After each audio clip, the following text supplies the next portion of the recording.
Eu estou um pouco cansado agora, depois de 3 dias, mas Deus não se cansa. Ele é fiel. Vamos então começar a ler e estudar o livro de Lucas, capítulo 11.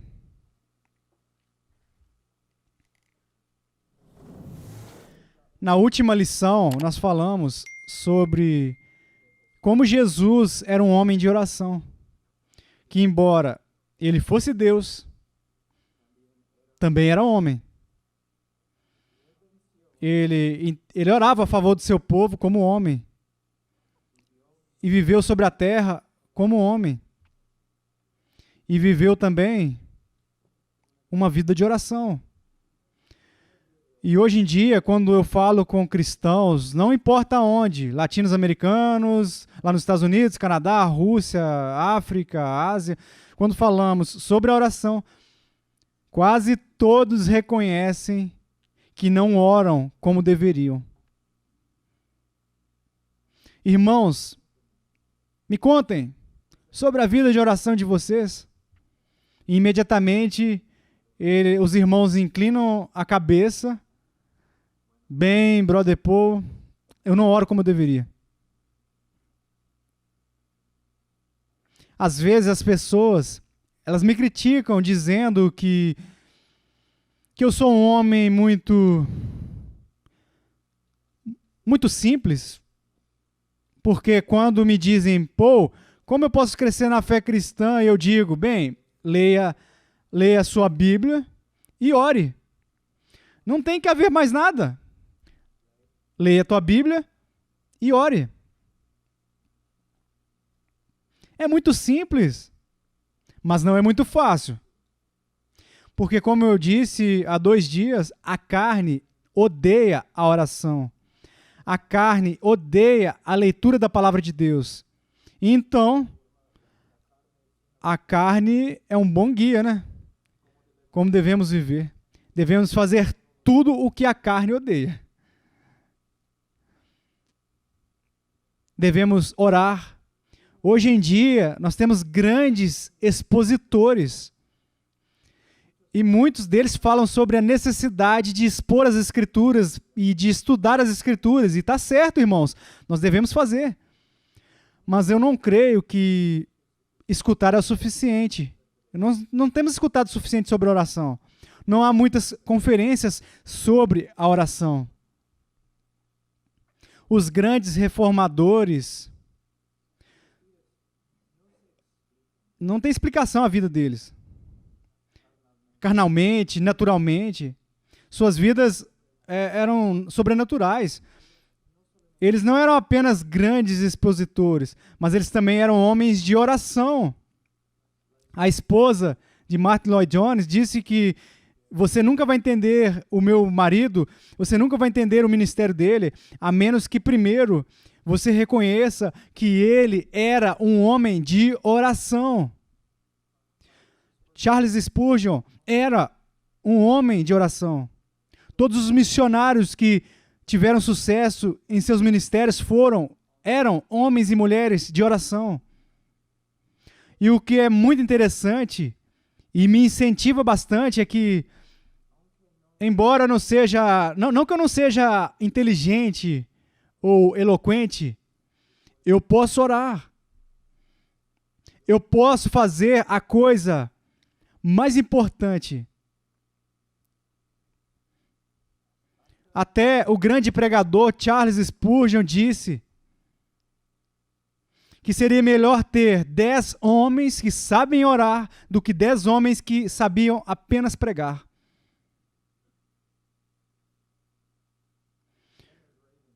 Leonardo Ravenhill, não sei se vocês já escutaram esse nome, ele era um grande pregador inglês. Um pregador muito poderoso, cheio de fogo, um homem perigoso é pouco perto dele. E ele falou sobre um homem que era um homem de oração, que uma vez ele entrou no quarto onde esse homem estava orando e ele parou e não disse nada. E ele deu um passo assim, para trás. E ele perguntou, por Por que retroceder? Sim, sim, assim. Ele disse, porque você nunca pode dar as costas para ele, a realeza. Não? Irmãos,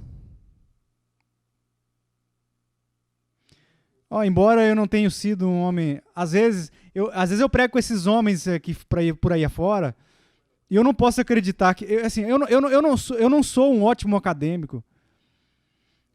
Definitivamente eu não sou o mais inteligente.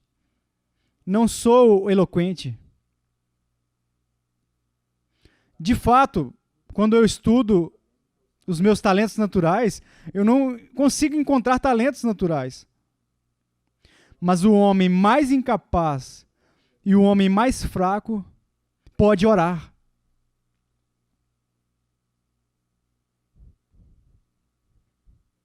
Pode orar. E por intermédio da oração, o Senhor pode usar o menor homem que existir, mais incapaz, para fazer grandes coisas. Uma vida de oração. Um homem que sabe que não é muito inteligente e que não é muito poderoso,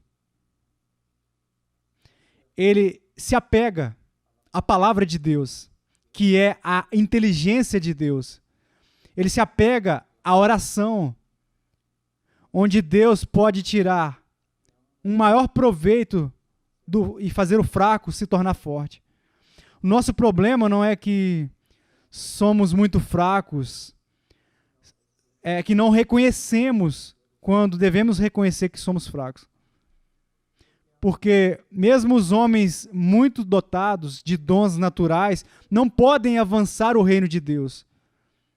Porque não é pela carne, é pelo Espírito. E nós precisamos de maior dependência da palavra de Deus e do Espírito Santo. E podemos ver isso na vida do nosso Senhor Jesus Cristo. E aqui na Bíblia diz que um dos discípulos se aproximaram dele e pediu: Senhor, nos ensina a orar. Não é interessante? Jesus ressuscitou os mortos. Jesus expulsou os demônios. Jesus caminhou sobre as águas. Mas os discípulos nunca se aproximaram dele pedindo: Senhor, nos ensina a ressuscitar os mortos. Senhor, nos ensine a caminhar sobre as águas. Então eu acho que quanto mais coisas...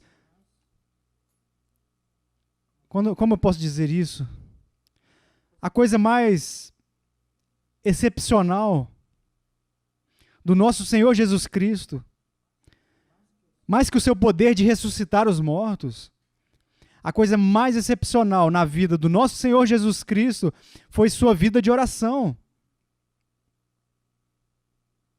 Que quando os discípulos estavam olhando para Jesus orando, eles pensavam: nunca na minha vida eu ouvi um homem orar dessa maneira. Eu vou dizer algo para vocês, e eu não posso tolerar.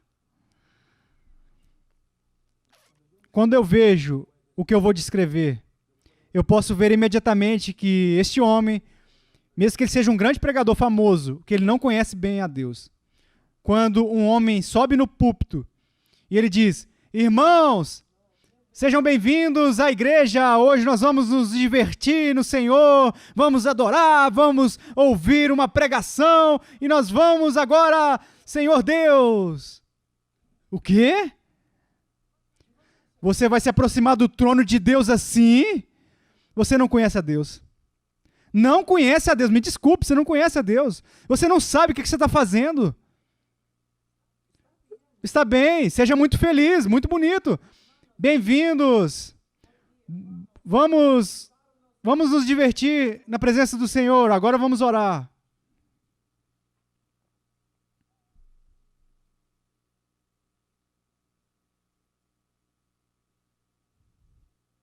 Senhor, nos apresentamos diante de Ti, em nome do Teu Filho Jesus Cristo. Pode ver a diferença? Não é uma atuação. Se você conhece a Deus como Ele é revelado nas Escrituras, você não vai entrar diante dEle como um tolo na presença dEle. Como se você estivesse falando comigo ou com outro homem. Vocês me entendem? Não há muito temor de Deus, porque as pessoas não conhecem a Deus.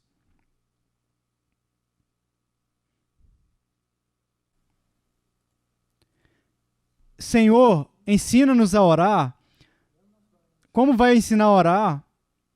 Você não pode ensinar como orar se você não conhece a Deus. Aí não vale.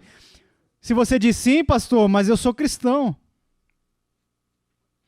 Pode ser cristão e ao mesmo tempo ser muito imaturo no seu conhecimento de Deus. Vocês me entendem? Vamos um pouquinho aqui aos Salmos.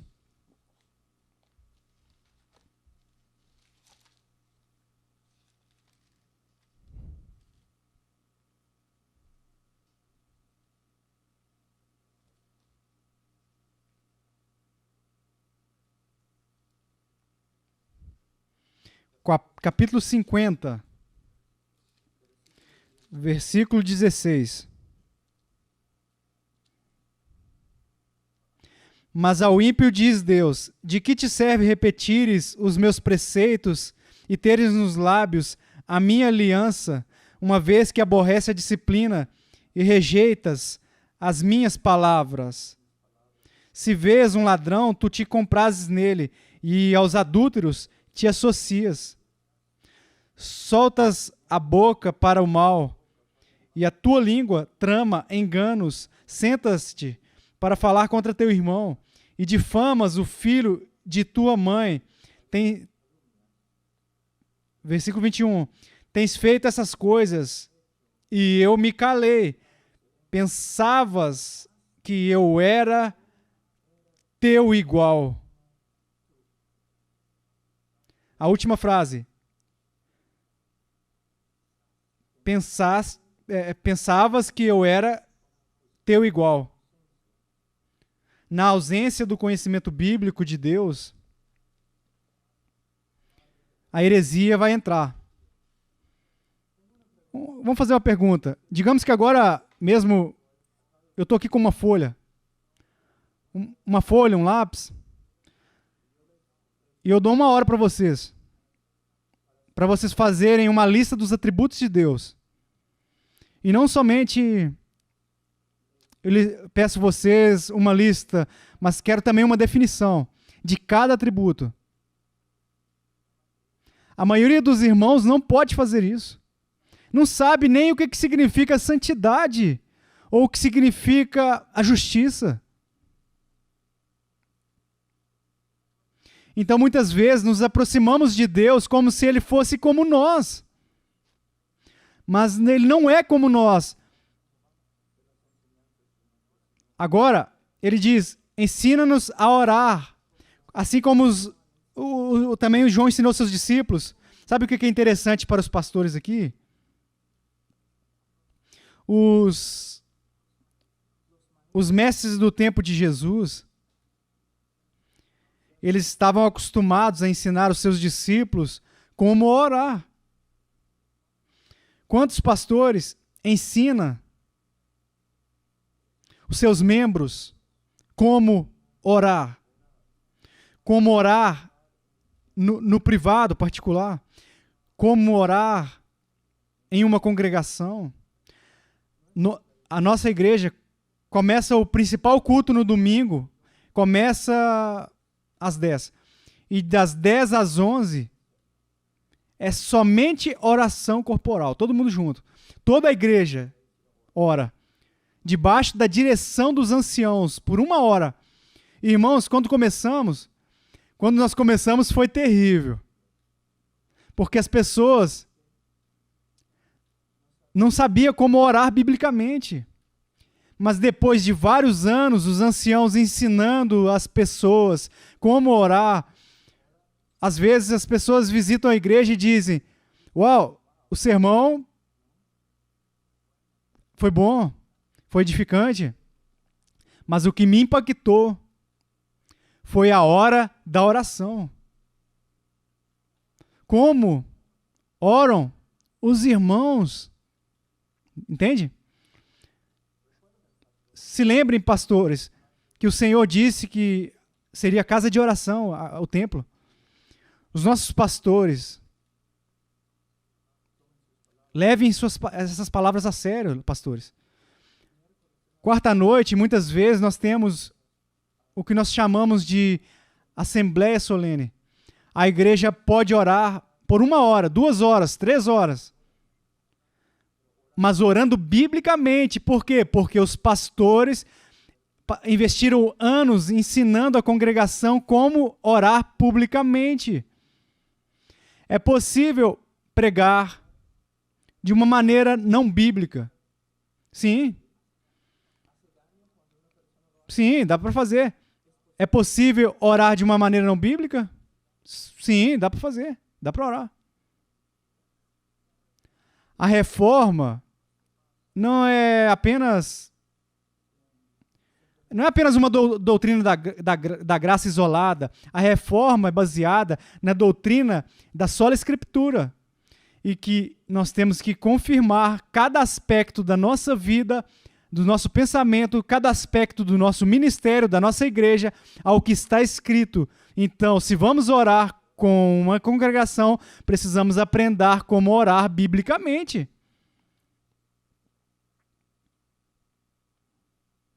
Agora, quando eles pedem que o Senhor, quando ele pede ao Senhor, Senhor, nos ensine a orar, o Senhor responde, como o que nós chamamos de hoje em dia, como a oração do Pai Nosso, especialmente lá na Igreja Católica. É melhor referir isso a essa oração como uma oração modelo.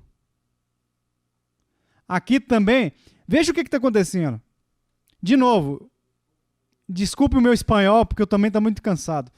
Mas eu espero ser capaz de comunicar o que eu quero dizer. Existe apenas uma vez nas Escrituras, em todas as Escrituras, quando uma pessoa pergunta a Deus como ela deve orar, somente uma vez. E a resposta está aqui, o Pai Nosso. Mas principalmente, geralmente as pessoas não oram assim. Ou lá na Igreja Católica, tem a oração do Pai Nosso, mas de uma maneira totalmente antibíblica, com vãs repetições. Cristo não está dizendo que devemos simplesmente repetir essas palavras aqui, mas devemos usar o Pai Nosso como um esboço, um modelo, como nós devemos orar. Nós temos aqui o Pai Nosso aqui no capítulo 11, mas vamos a Mateus, onde vemos a versão mais completa. Mateus capítulo 6, versículo 9. Portanto, vós orareis assim: Pai nosso que estás nos céus. Aqui nós temos o que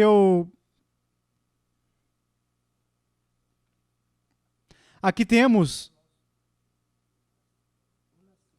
uma psicologia perfeita em relação a como nós devemos nos aproximar de Deus. Temos um exemplo da atitude perfeita que devemos ter quando nos aproximamos de Deus.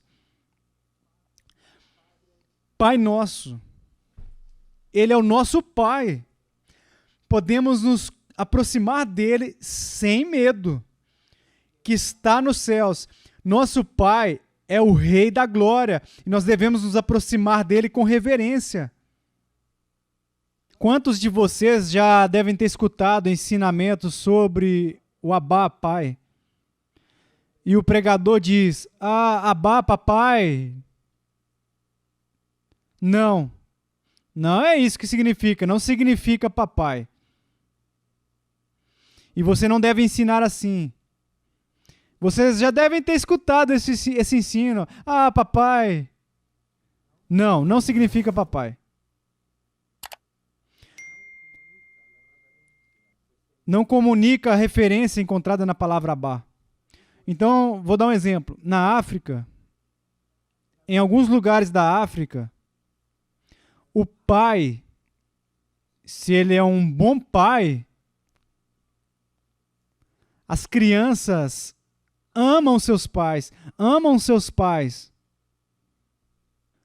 Mas quando elas vão até os pais, elas fazem isso com reverência. Não vemos isso nos dias de hoje mais, né, na nossa região, enfim. Mas eu já vi crianças dizendo: papai, papai. Sim, filho. Quero falar com o senhor, papai. Mas há uma reverência. A palavra Abá, pai, significa sim, carinho. Mas não um carinho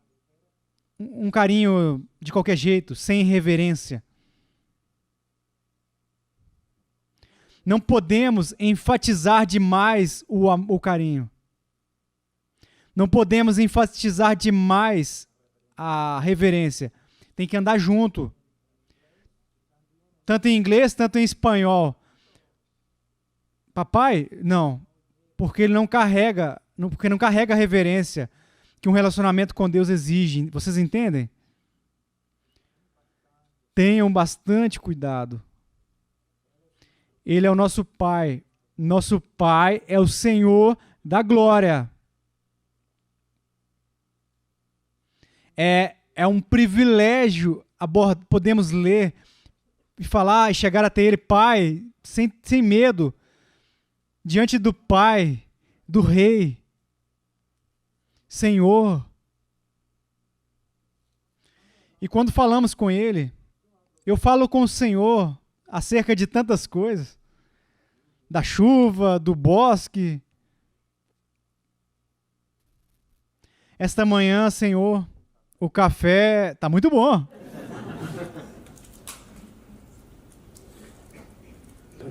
Mas eu nunca vou deixar de lado a reverência, o privilégio. Eu deveria estar no inferno, condenado, eternamente. Um verme, nada mais. Mas eu fui salvo. E Ele me chama de filho, porque eu sou. Eu tenho o direito de entrar na presença dEle. É um privilégio. Um homem que estuda a Bíblia de Gênesis e Apocalipse, um homem que estuda a Bíblia de Gênesis e Apocalipse, uma pessoa que satura sua vida na palavra de Deus, ela vai ter uma atitude correta. Uma atitude correta. Tudo vai depender do nosso relacionamento com a palavra de Deus. Agora, Pai nosso que está nos céus, santificado seja o teu nome, venha o teu reino, faça-se a tua vontade assim na terra como no céu. O que nós temos aqui é como um diamante e 3 facetas. Existem 3 pedidos, mas eles são de fato apenas um pedido. Então, vamos ver. Primeiro, santificado seja o teu nome. O que significa que Deus é santo? Às vezes eu pergunto aos alunos, aos estudantes, o que significa o que Deus é santo? Eles sempre dizem a mesma coisa, que Deus é sem pecado. Bem, o que significa que Deus é justo? Sim, Deus é sem pecado. Então não há diferença entre justo e santo. Olha, a palavra santo, o seu principal significado não significa que Deus é sem pecado. A palavra significa que Deus está separado. Separação. É muito importante. Deus não é como nós. Deus é muito maior. Deus não é como nós. Deus não se encontra na mesma categoria que nós. Deus pertence a uma categoria acima de todas as outras categorias. Por isso, se escutamos algo que é uma frase muito popular lá na Inglaterra, não antes, Deus e o rei, falando de Deus e o rei da Inglaterra. Não, isso é blasfêmia. Nunca vamos dizer Deus e outra pessoa, a menos que digamos Deus Pai, Deus Filho, Deus Espírito Santo. Não é Deus e rei terreno, ou Deus e pátria. Não. Porque Deus pertence a outra categoria. E não há mais e nem ninguém na mesma categoria. Então, quando dizemos que Deus é santo, estamos dizendo que ele está numa categoria, que ele tem uma categoria, ela está numa categoria, ele tem valores infinitamente acima de todos os outros mais. E secundariamente, a propósito, sem pecado, mas sem pecado ou simplesmente porque ele está separado. Porque quer dizer que Deus está separado de tudo. Não é comum. Não é como os outros. Não devemos ter no nosso coração lealdades que estão competindo um contra o outro. Todas as nossas lealdades devem pertencer a Deus. E só a Deus. Ele é o nosso principal amor. Ele tem o primeiro lugar em tudo. Então, quando nós oramos, santificado seja o teu nome, na Bíblia, o nome de Deus se refere ao próprio Deus. Todos os seus atributos, todas as suas excelências. Então, quando nós estamos dizendo, santificado seja o teu nome, que o coração de cada homem, Deus está nesse coração numa categoria separado. E acima de tudo. Hoje em dia, na maioria dos homens, alguns homens que dizem que acreditam em que Deus existe, eles vivem como ateus, não é? Deus não está no primeiro lugar no coração deles, no primeiro lugar na mente deles, no primeiro lugar no trabalho, nos afazeres. Então, a principal petição que sempre devemos orar, acima de todas as demais petições, é: santificado seja o teu nome. Mas a maioria de nós não ora assim, não é? Alguns de vocês provavelmente vão dizer que nunca oraram assim. Aqui podemos ver a paixão do coração de Cristo, a coisa mais importante no coração de Cristo. Senhor, se o Senhor posso fazer só uma petição, e a minha petição é que todos estimem o seu nome infinitamente acima de todas as outras, os demais nomes, os outros nomes. Que no coração de cada homem o Senhor seja o principal, o supremo, esteja acima. Uma igreja ora, né? Ela tem o tempo de oração congregacional. O que acontece? Alguém tem um pedido de oração? Sim, pode orar pelo meu tio, porque o seu joelho está machucado. Pode orar pela minha vaca, porque ela não está dando leite. E nesse momento, o meu joelho está doendo. Por favor, ore por mim. Irmãos, veja como é a oração congregacional na igreja de hoje. Estamos orando por joelhos, nem mencionamos, santificado seja o teu nome, e nem se importa que tenhamos que sofrer, não nos importa. Nem sequer citamos que o seu nome seja santificado, que o Senhor seja louvado em toda a terra, que ele não pode dormir, porque o seu nome não recebe a honra que deveria receber. Oh, uau, como precisamos mudar, não é verdade? Santificado seja o teu nome. Venha o teu reino. Que o reino de Cristo se espalhe por toda a igreja, por toda a nação, por todos os negócios, por todo o governo, por toda a economia. O Senhor, veja, o Senhor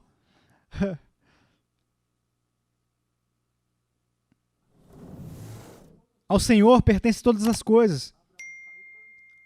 Abraham Kuyper, um grande teólogo, disse: quando Cristo voltar, sabe o que vai acontecer? Ele vai estender a sua mão sobre a terra e vai dizer: minha, meu. E o que nós estamos perguntando aqui é que todas as coisas do mundo, e todas as instituições do mundo, que tudo que se submeta a Cristo. Uma pessoa que ora para mim, santificado seja o teu nome, na terra, também tem que dizer: Senhor, santificado seja o teu nome em mim. E eu vou estudar as Escrituras e eu vou orar para que o meu pedido se realize. Não é? Não estamos apenas orando pelas pessoas por aí, ou pelo mundo, ou pela igreja, estamos orando por nós mesmos. Estamos fazendo um compromisso. Que o teu nome seja santificado, e eu mesmo vou trabalhar, vou lutar para que o seu nome seja santificado em mim, e também que eu seja um instrumento para que o seu nome seja santificado no mundo. É o trabalho da igreja. É trabalhar para que o nome de Deus seja levado para todo mundo, e para que o seu reino soberano se estenda por todos, sobre todos, e acima de tudo. Isso não significa que será pela força, usando a força militar, que vamos derrubar o de governo. Não é isso que significa. O que significa é que nós vamos pregar o evangelho no poder do Espírito Santo para que os homens se convertam em todo o país e que eles mudem por intermédio do evangelho. Por intermédio do evangelho. Agora, assim, venha o teu reino, faça-se a tua vontade.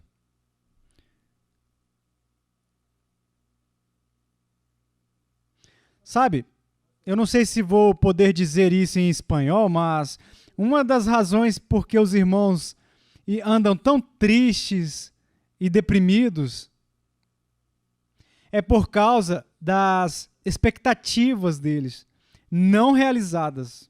As expectativas não realizadas. Não é? Por exemplo, o meu corpo é um desastre. Não há mais ferro em mim do que num caminhão. Eu não sei se o Senhor vai poder me ressuscitar, mas com tanto de ferro no túmulo, não é o que eu quero. Eu gosto de levantar peso, malhar. Eu gosto de lutar. Sim, é divertido para mim. Mas agora eu não posso, porque o meu corpo dói. É uma expectativa não realizada. Eu não posso fazer coisas que antes eu fazia. Então eu vou andar deprimido? Se assim for, Senhor, sara-me. Mas, Senhor, se por intermédio da minha enfermidade o seu reino puder avançar mais ainda, e o Senhor puder receber mais glória através da minha vida, por intermédio da minha dor, deixa-me como eu sou. Porque a meta aqui não é a minha melhor vida agora, nessa vida. Não é a meta é o quê? Que o seu nome seja santificado, louvado, adorado. Que o teu reino se espalhe por toda a terra, e que o seu nome seja santificado em mim, e que o seu reino se estenda, avança em mim. Também a nossa maneira de orar. Senhor, se o teu nome pode ser santificado, e se o teu reino pode avançar, abençoando os meus negócios para me tornar um homem rico, faça isso, Senhor. Mas ao mesmo tempo, Senhor, se por intermédio da minha pobreza, seu nome for santificado mais e mais, e o seu reino avançar mais, então que assim seja, Pai. Me dê apenas o que comer. Porque o objetivo, eu não sou o objetivo. Minha melhor vida agora não é minha meta. A meta é o reino de Deus. Então veja, a sabedoria de Deus. Depois do versículo 10, depois de aprender a orar de uma maneira teocêntrica, versículo 11, o pão nosso de cada dia dá-nos hoje. Irmãos, você não pode separar o versículo 11 do versículo 9 e 10. Por que eu estou pedindo pão?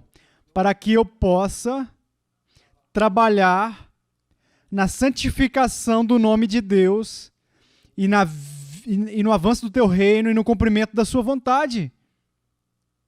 Irmãos, já tinham pensado sobre isso? Pedimos, Senhor, nos conceda pão, me dê o que eu necessito para viver. Para quê? Para que eu possa servir ao Senhor. As pessoas não pensam assim. Senhor, me ajude, Senhor. Senhor, eu sou pobre, me ajude, Senhor. Eu necessito de um carro. Senhor, eu necessito de uma casa melhor. Mas o que nós temos que mudar toda a nossa atitude em relação às orações e aos pedidos. É uma coisa que uma pessoa disse uma vez: Senhor, eu preciso de um carro. Ô Senhor, eu preciso de um carro porque eu estou visitando esses lugares nas montanhas e é muito difícil chegar até lá sem um 4x4. E não apenas algo missionário, mas, Senhor, eu sou pai, agora eu tenho filhos e caminhar na rua é muito perigoso. E como homem, como pai, é o meu dever proteger meus filhos. Senhor, por favor, me providencie um carro para mim. Mas tudo se refere com a adoração a Deus e a extensão do seu reino e fazer a sua vontade. Então, estamos pedindo o que nós necessitamos para trabalhar, o que necessitamos como um exército. Necessitamos de comida, necessitamos de água, necessitamos de armas, necessitamos de lugares para descansar e dormir, apenas para que possamos de novo entrar na guerra e lutar. É assim que é uma igreja, é assim que uma igreja deve orar.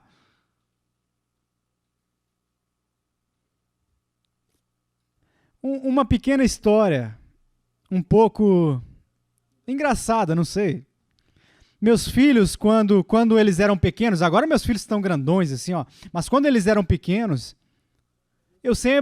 quando eles eram pequenos, eu andava muito em selvas, em lugares perigosos, e às vezes eu voltava para casa cansado e todo destroçado.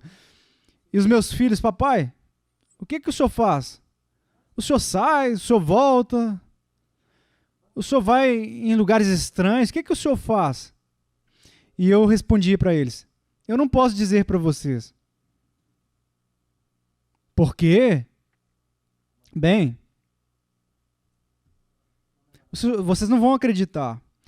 Então, como uma criança: papai, o que faz? O senhor faz? Um dia, quando vocês forem mais maduros, eu vou contar para vocês. Então, sempre depois de cada viagem à Rússia, à África, à selva, qualquer lugar no Oriente Médio: papai, o que o senhor faz? Ok, depois eu vou dizer, se senta aí. Agora, eu vou dizer para vocês que vocês têm que acreditar. Vocês prometem que vão acreditar? Sim, papai. O que o senhor faz? Quando eu saio, eu luto contra dragões. O quê? Não, quando eu saio atrás de dragões, monstros, em todos os países onde eu vou. E as pessoas sofrem muito por causa desses monstros, desses dragões. E eu vou e eu mato eles. Não! Sim, eu disse para eles sim. Sim. Irmãos, no Peru, a gente diz às vezes, eu já escutei, enfim, não sei se todos os peruanos dizem isso, mas eles dizem, você vive porque é grátis. A única razão porque a gente vive é porque não tem propósito. Enfim, eles vivem porque tá livre, grátis, é de graça para viver. Muitas pessoas vivem assim. Mas se eles são cristãos bíblicos, a sua vida é outra. A vida deles é outra. É uma história. Uau! Uma dona de casa. Ela é uma dona de casa.